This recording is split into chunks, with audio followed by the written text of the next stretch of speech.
nacional, cuando no de la clara toma de posición por lo que ciertamente está mal y por lo que ciertamente contraviene el Estado de Derecho. Y estoy hablando aquí, por ejemplo, de lo que se está haciendo con la Asamblea Nacional o, por ejemplo, también lo que ha sucedido con las zonas de paz. Bueno, el país es un completo caos. El país, en todos los órdenes, para donde uno mire, es un país que se desmorona, que se cae a pedazos. Y ante esto, la única respuesta del gobierno y la única respuesta de Nicolás Maduro sigue siendo el show.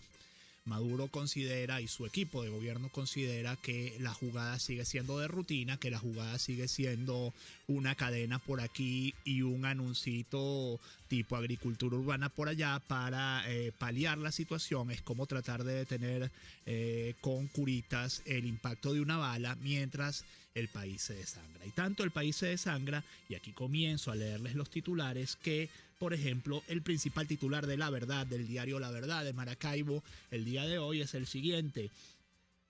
No hay comida, nos dice, no hay inventarios para responder a la demanda, asegura Fedecámara Zulia, y no hay divisas para producir. En los anaqueles ya no hay caraotas, arroz, pollo, carne, leche, café, harina, aceite, entre otros. Los productos desaparecieron como un efecto de las políticas gubernamentales que han afectado la cadena de producción, distribución y ventas. No hay inventarios para responder a la demanda porque sencillamente desde 2006 la política de expropiación de 5 millones de hectáreas y empresas interrumpió la cadena productiva, precisa Carlos Dixon, presidente de Fedecámara Zulia. Mientras tanto, el principal titular del Nacional es el siguiente. Federación Médica de Venezuela. La escasez de medicamentos causó este holocausto. Nos dice el Nacional que un tribunal negó solicitud de protección a niños sin medicinas. El juez Osvaldo Tenorio declaró sin lugar amparo de SECODAP. El Juzgado Superior Tercero de Protección de Niños, Niñas y Adolescentes del área metropolitana de Caracas rechazó la petición que había sido fundamentada en 21 casos publicados en los medios de comunicación. Douglas León Natera, presidente de la Federación Médica Venezolana, criticó que el gobierno no atiende el llamado de los médicos ni de sus madres que han perdido a sus hijos, ni de las madres que han perdido a sus hijos por falta de medicamentos. Este miércoles se llevó a cabo una concentración en la Plaza Alfredo Sadel para rechazar el fallecimiento de 46 neonatos en el Hospital Clínico Universitario. Se dice que solo en el primer trimestre han fallecido en los hospitales venezolanos tantos neonatos como en todo el año 2015. ¿Y de qué se ocupa el PSUV? Estamos viendo BTV en este momento de hacer una marcha contra lo que llaman la ley de la estafa. La ley de la estafa es la ley de la Gran Misión Vivienda Venezuela, que ayer en la noche fue aprobada por la Asamblea Nacional. Bueno, ya les digo, el chavismo sigue pensando que la jugada es de rutina. Y el peligro de lo que está en el país, o el peligro que vive el país en este momento, bueno, es caer sencillamente en la anomia. Si ustedes ven las colas todos los días, las colas cada vez son más grandes, la gente cada vez tiene menos recursos para atender, los precios cada vez más elevados. El FMI dice que de continuar la situación como va, la inflación del año que viene va a ser de 1.600%, la inflación de este año va a ser de 700%, y a todas estas, bueno, el gobierno está ocupado de otros temas. Nos dice el informador diario de Barquisimeto, que los sistemas paralelos de salud llevaron al actual holocausto, y también refiere a las declaraciones de Douglas León Natera, pero además a declaraciones de voceros regionales larenses del sector salud. De 14 pacientes que ingresaron por accidentes cerebrovasculares al Hospital Central Antonio María Pineda, 8 no cumplían tratamiento por no conseguir medicamentos. Para el doctor Rui Medina, director general de salud, esto es consecuencia de una crisis que comenzó hace 17 años con el montaje de sistemas paralelos de salud por parte del gobierno nacional. Recordó que hace 2 años, cuando se denunció que la disponibilidad de medicamentos era de 36%, el Estado fue sordo y ahora apenas se trabaja con el 5% de los fármacos con los que se debería, en una situación que ha sido descrita por Douglas León Natera, presidente de la Federación Médica Venezolana, como un holocausto, dadas las graves circunstancias de mortalidad por la crisis de salud. Tal cual, en tanto, la página de Tal Cual Digital nos dice que un sexagenario murió en un infarto en la cola de Abastos Bicentenario. Esto también fue en Zulia. Un ciudadano de 63 años que intentaba abastecerse de comida estuvo en cola por más de 3 horas y de un momento a otro se llevó las manos al pecho y cayó ante la mirada estupefacta de los demás enfilados. Tal cual toma la información de La Verdad. Hasta 12 horas pasaba Julio César Trivilión en las colas del Bicentenario para conseguir comida. Hombre de 63 años muere intentando comprar en Bicentenario tras haber pasado 3 horas de angustiosa espera y al ser demasiado para su corazón falleció de un infarto. El sexagenario salía de su casa todos los martes para abastecerse de productos básicos. La suerte le cambió ayer y 1 hora después de llegar al Bicentenario de la avenida 5 de Julio, su corazón colapsó y falleció de un infarto entre los pies de otros compradores. Nadie lo auxilió. Su hermano, Jorge Trivilión, contó que este salía al mercado todos los martes que les correspondía comprar por su terminal de cédula. Iba por lo que consiguiera, ya que según los presentes, este es el único que tiene más productos. Cada martes llegaba a su vivienda a las 4 o 5 de la tarde. Eso depende de lo que vendieran, dijo un vecino. Aquí la frase clave y lo que encoge el corazón es esto de nadie lo auxilió, la gente sigue haciendo la cola, estamos a un paso del canibalismo, estamos a un paso de la disolución como sociedad civilizada. El gobierno no hace nada para corregirlo, hace esto.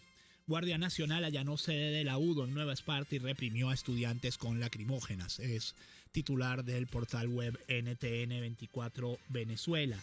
Este miércoles, un contingente de la Guardia Nacional Bolivariana allanó el núcleo de la Universidad de Oriente en el estado Nueva Esparta y reprimió a decenas de estudiantes que protestaban en terrenos de la Casa de Estudios. Rechazamos el allanamiento de la UDO Nueva Esparta por parte de la GNB. Basta de violencia contra la autonomía universitaria, escribió en Twitter Hasler Iglesias, presidente de la Federación de Centros Universitarios de la Universidad Central de Venezuela, FCU-UCB. Según información reseñada por el diario Sol de Margarita, en su página web el cuerpo de la GNB ingresó al sitio con al menos 4 vehículos tipo convoy, una ballena y una tanqueta. La manifestación inicial fue en una avenida cercana a la UDO y era para reclamar un nuevo semáforo en la zona y el reacondicionamiento del parque automotor de la universidad. 2 titulares para cerrar, para que vean ustedes cuán desorientado está el gobierno de Nicolás Maduro 3 años después de haber sido electo. Maduro saca fórmula de la paz, Congreso de la Patria versus Asamblea Nacional. A la carga, a la calle, a la batalla, exhortó el mandatario nacional en plena cadena de radio y televisión. Este 13 de abril, el presidente de la República, Nicolás Maduro, encabezó el Congreso de la Patria para consolidar el renacimiento del bolivarianismo y el chavismo, según explicó. A su juicio, se trata del más poderoso instrumento para construir la nueva mayoría y para hacer frente al poder legislativo adecoburgués. Congreso de la Patria versus Asamblea Nacional, a la carga, a la calle, a la batalla, soltó en su discurso. Aplaudió a los diputados del Bloque de la Patria que le acompañaron en el acto mientras fustigó la actuación del presidente del Parlamento, Ramos Ayub. Hemos aguantado las arremetidas alocadas y desesperadas de Ramos Ayub y del imperio norteamericano.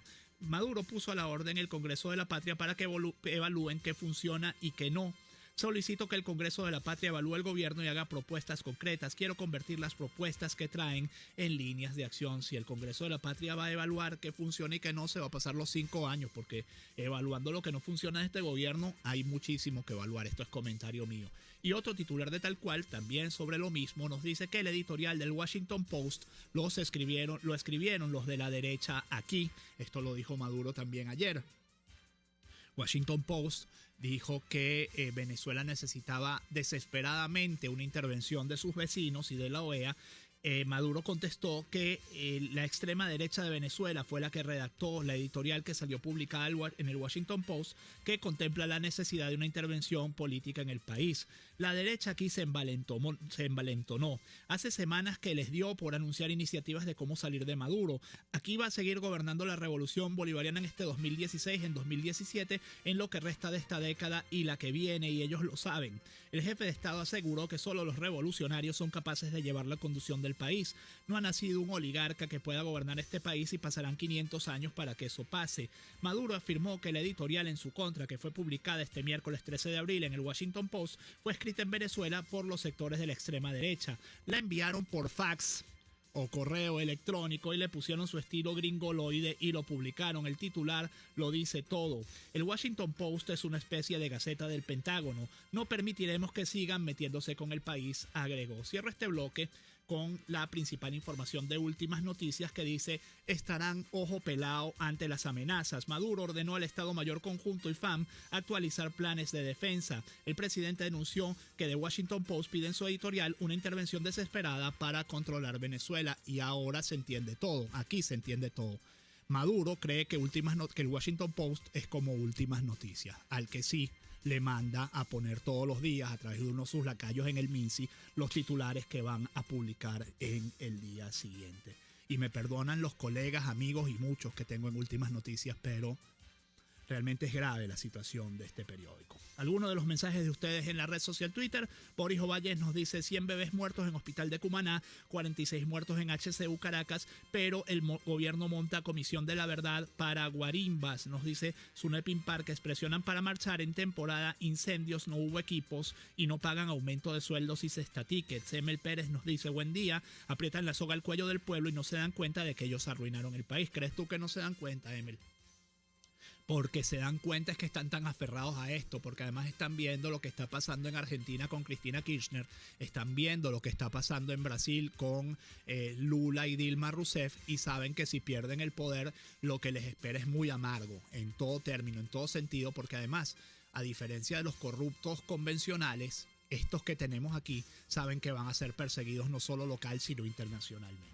Guainia nos dice: a un paso del canibalismo. Tengo entendido que en la URSS en época de Stalin en serio llegaron al canibalismo por la hambruna. Todos los comunismos, mi amigo Guainia, que estás en Copenhague, han terminado en una hambruna. O sea, si usted ve el gran salto adelante de Mao, terminó con 1 millón de muertos. Si usted ve Holodomor en Ucrania, donde Stalin personalmente hizo que murieran más de 1 millón de ucranianos sometiéndolos por la alimentación. Si usted ve lo que pasó en la Unión Soviética también durante la Segunda Guerra Mundial y un poco lo que fue en la primera mitad de los 80, bueno, todos los comunismos, si usted ve Pol Pot en Camboya, bueno, todos los comunismos terminan en un desastre humanitario. Quinto Vitel nos dice que llaman amenaza, ¿acaso usar los medios e instrumentos para intentar virar este desastre? Nos dice Sánchez Nereido: Periscope no funciona en Valencia. ¿Qué indignación sientes? Bueno, Nereida, nosotros tampoco lo tenemos. Dice: cuando la Asamblea BE revisará el presupuesto minuciosamente, pasaron los días y la revolución sarao tras sarao, comida no hay. Nos dice Luis Alfredo Raposo: Maduro cumple 3 años haciendo cadenas de TV, inventando atentados, luchando contra Obama y ajeno al hambre de la gente. Nos dice Dorjaz: buenos días, ya están montando la tarima para payasos que celebrarán hoy que Nicolás Maduro heredó el poder a media cuadra del CENIAT Bellas Artes. No, no es eso, Dorjaz, ya te digo, están armando una tarima contra, digamos, la ley de propiedad de la Gran Misión Vivienda Venezuela. Siempre montan el mismo expediente. Por cierto, hay que recordar declaraciones de Dante Rivas, diputado suplente de la señora, creo que es de la señora Cilia Flores. ¿De quién es, Pablo? No, bueno, diputado suplente por Margarita. Dante Rivas decía ayer que para qué iba a legislar la Asamblea Nacional si el TCJ se lo iba a echar para atrás todo. El señor Dante Rivas es indigno del cargo que ocupa, si sea de suplente. 6:44, vamos a la pausa. Usted escucha Titulares de la Mañana con Pedro García Otero, solo por RCR 750 AM.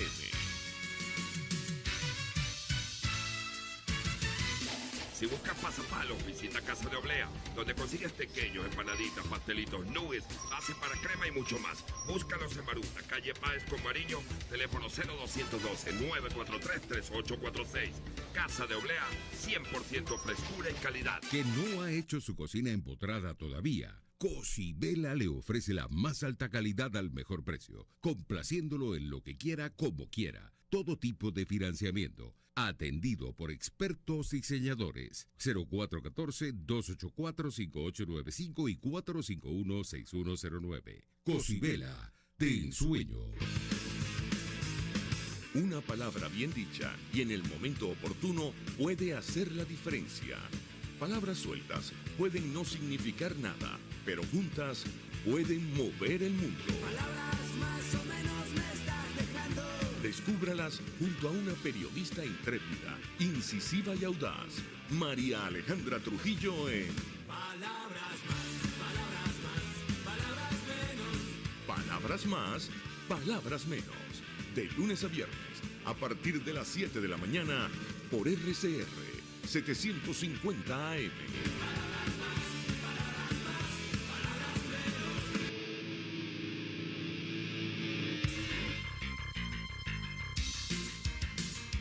Estás escuchando Titulares de la Mañana con Pedro García Otero, solo por RCR 750 AM. Tenemos en la línea telefónica a Milos Alcalay, ex embajador de Venezuela en Brasil y la ONU. Varios temas que tocar con él. El primero de ellos, le voy a leer 3 titulares de la prensa. Uno es del País de España. Nos dice: el Congreso español apoya la ley de amnistía vetada por Maduro. La Comisión de Exteriores denuncia con la abstención de Podemos la existencia de presos políticos en Venezuela.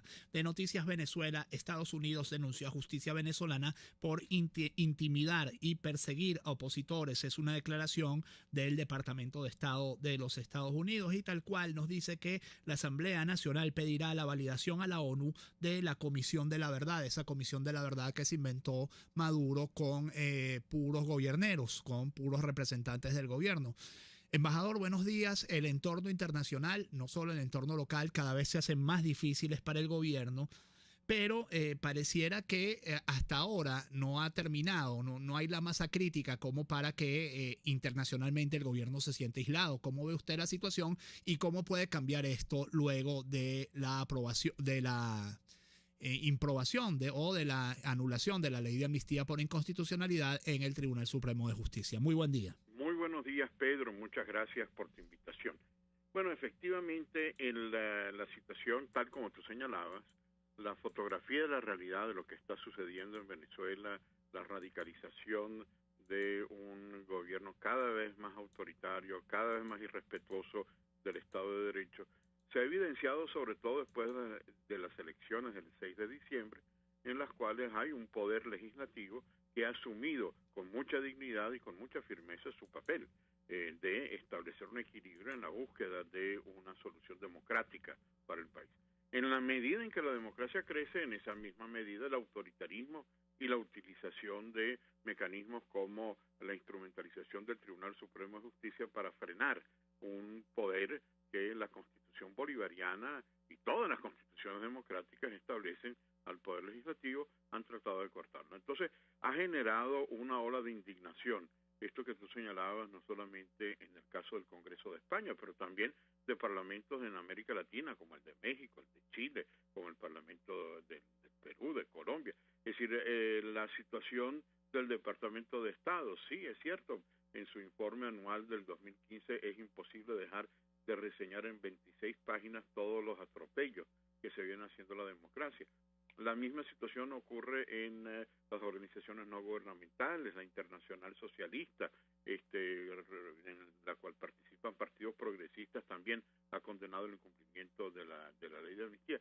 Pero, y ahí viene el gran pero, los gobiernos de América Latina, que en cierta medida han cambiado, ya no existe la solidaridad automática que existía hace algún tiempo, sin embargo, no han presionado lo suficiente para que se cumplan los alcances de un tratado interamericano como es el de la Carta Democrática. Por eso es que el nerviosismo de ayer del presidente Maduro en contra de un editorial del Washington Post, en el que señala lo que toda la opinión pública mundial dice, es necesario que los gobiernos de América Latina asuman su responsabilidad para ver todos los incumplimientos que hace la administración Maduro en relación a un compromiso internacional suscrito por Chávez en el año 2000. Ahora, embajador, usted es un hombre de amplia experiencia, no solo vital, sino también en su profesión, ha vivido en diversos países. No sé si había visto una situación similar a la de Venezuela o si en su experiencia ha habido situaciones similares a las de Venezuela, ¿cómo terminan resolviéndose? Uno siente, esto es una percepción mía, que Maduro es un poco como el régimen del apartheid surafricano en los 80, que finalmente va a ser la presión internacional más que la local la que va a terminar pues haciéndolo trastabillar o tambalear. Sí, efectivamente, y tú señalas un ejemplo muy claro. El caso del apartheid es ciertamente la presión internacional la que obligó a la búsqueda de salida, por una diferencia, que el gobierno provioso del apartheid, de la discriminación, de establecer leyes en contra de las mayorías negras, de mantener preso a Mandela, entendió que era necesario buscar un régimen de transición, que era necesario dialogar. La diferencia con el gobierno de Maduro es que en la medida en que las grandes mayorías han abandonado esa especie de sueño que ofrecían luchar contra la corrupción, darle mayores posibilidades a los pobres, acabar con toda la injusticia social, bueno, resulta que ese sueño se convirtió en pesadilla, porque todo lo que había ofrecido hace 17 años no solamente lo agravó y lo empeoró, sino que frena cualquier posibilidad de un diálogo que permita una transición. Entonces, la situación es más explosiva y viene la otra parte de tu pregunta. ¿Cómo se sale cuando no se cumplen las reglas del Estado de Derecho? Bueno, la presión internacional, pero también se está jugando con fuego, porque hay dos posibilidades. O la implosión, como en la Europa comunista, en donde las inmensas colas, la inflación, el colapso de los hospitales, el enriquecimiento de las élites hizo que eso colapsara desde la Unión Soviética, pasando por Hungría, Polonia, Bulgaria, Rumania, etcétera, etcétera, o una situación mucho más grave, que es una explosión del pueblo por rechazar toda esa serie de atropellos que se han venido. Ojalá el gobierno entienda que la vía institucional, la vía del verdadero diálogo, no de un falso diálogo, de la posibilidad de liberar a los presos políticos, de otorgarle a la Asamblea Nacional lo que constitucionalmente le corresponde,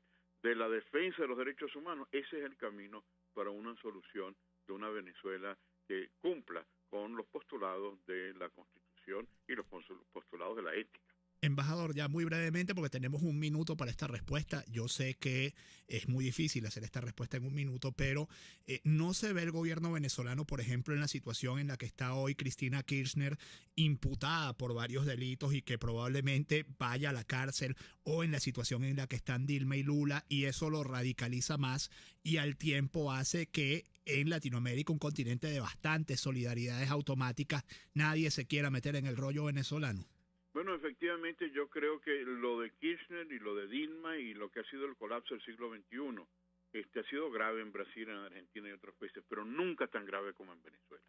Lo que pasa es que allí ha habido un fortalecimiento de las instituciones, el triunfo de Macri en Argentina, el triunfo de la oposición en la Asamblea Nacional y en cierta medida el respeto de ambos de ese mandato popular. Aquí, lamentablemente, lo que ha habido es un irrespeto a la voluntad popular, en donde 2/3 partes de los curules son negados de una manera olímpica por el actual gobierno. Y eso, en vez de una solución, lo que va generando es ese rechazo que se señala en todas las declaraciones de los demócratas, la necesidad de que Venezuela cumpla con los compromisos nacionales de la Constitución e internacionales como la Carta Democrática Interamericana. Muchísimas gracias, embajador Milosa Alcalay, ex embajador de Venezuela en Brasil y la ONU, con su visión de lo que está pasando en el país y cómo se refleja esto en el entorno internacional. Para cerrar, dos titulares: liquidan a 12 antisociales durante operativo de la OLP en Río Chico y Barlovento. San José de Río Chico, una extensa zona de paz que termina en esto, pues en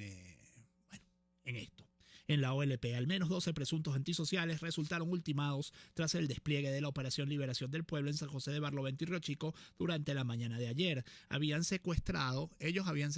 antisociales habían secuestrado a unos funcionarios castrenses y bueno, después de que pasa esto, después de que les permitieron cualquier tropelía, cuando pasa esto, pues se sobrereacciona y matan a 12 antisociales o presuntos antisociales. Correo del Caroní nos dice que se quemó 60% del parque La Llovizna en el estado Bolívar, un parque al borde del río Caroní. Bueno, el parque al borde del río Caroní fue víctima de un incendio. Ese era uno de los sitios donde uno sentía verdadero orgullo de ser venezolano, el Parque La Llovizna en Ciudad Guayana, en Puerto Ordaz. Y bueno, se quemó a pesar de estar a orillas de uno de los ríos más caudalosos del país. Y anunciar la gran movilización, el Zulia exige libertad para Manuel Rosales. Hoy a las 9 a.m. salida Plaza de la República, llegada Ministerio Público. Y Unidos por la Vida Carabobo tendrá también un evento en Valencia para reclamar por la falta de medicinas. Esto es en la Plaza Montes de Oca, Avenida Bolívar Norte, a las 9:30 de la mañana. Exige tus medicamentos y tratamientos. Hasta aquí los titulares de este 14 de abril de 2016. Que este día sea todo lo que ustedes esperan de él. Chao.